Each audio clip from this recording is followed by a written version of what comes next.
രാഷ്ട്രീയത്തിൽ പുതിയ വിവാദങ്ങൾക്കും ചർച്ചകൾക്കും വഴിവെക്കുന്ന ഗുരുതര ആരോപണങ്ങളാണ് വീണ്ടും ഉയർന്നു വരുന്നത്. ഭരണകൂടത്തിന്റെ നിലപാടിനെയും നിയമ സംവിധാനത്തിന്റെ പ്രവർത്തനക്ഷമതയെയും ചോദ്യം ചെയ്യുന്നതാണ് ഈ പുതിയ ആരോപണങ്ങൾ എന്നതാണ് ശ്രദ്ധേയം.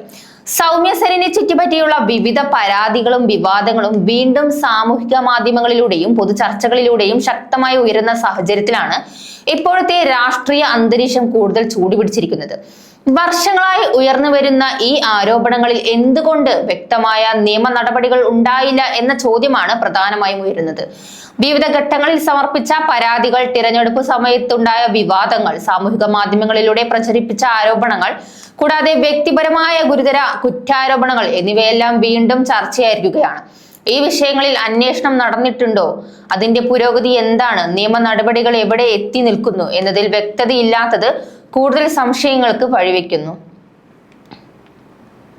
ഇതിനിടെ ഭരണകൂടം നൽകിയ ഉറപ്പുകളും അവ നടപ്പിലാക്കുന്നതിനുള്ള വൈകല്യവും വിമർശനങ്ങൾക്ക് ഇടയാക്കുന്നു. നിയമം എല്ലാവർക്കും ഒരുപോലെ ബാധകമാണോ എന്ന ചോദ്യവും ശക്തമായി ഉയരുന്നുണ്ട്.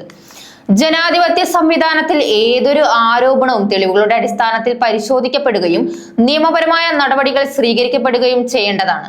അതാണ് ഒരു ശക്തമായ സംവിധാനത്തിന്റെ അടയാളം. എന്നാൽ ഇപ്പോഴത്തെ സാഹചര്യത്തിൽ ആരോപണങ്ങളും മറുപടികളും തമ്മിലുള്ള വ്യത്യാസം കൂടുതൽ ചർച്ചകൾക്ക് ഇടയാക്കുകയാണ്.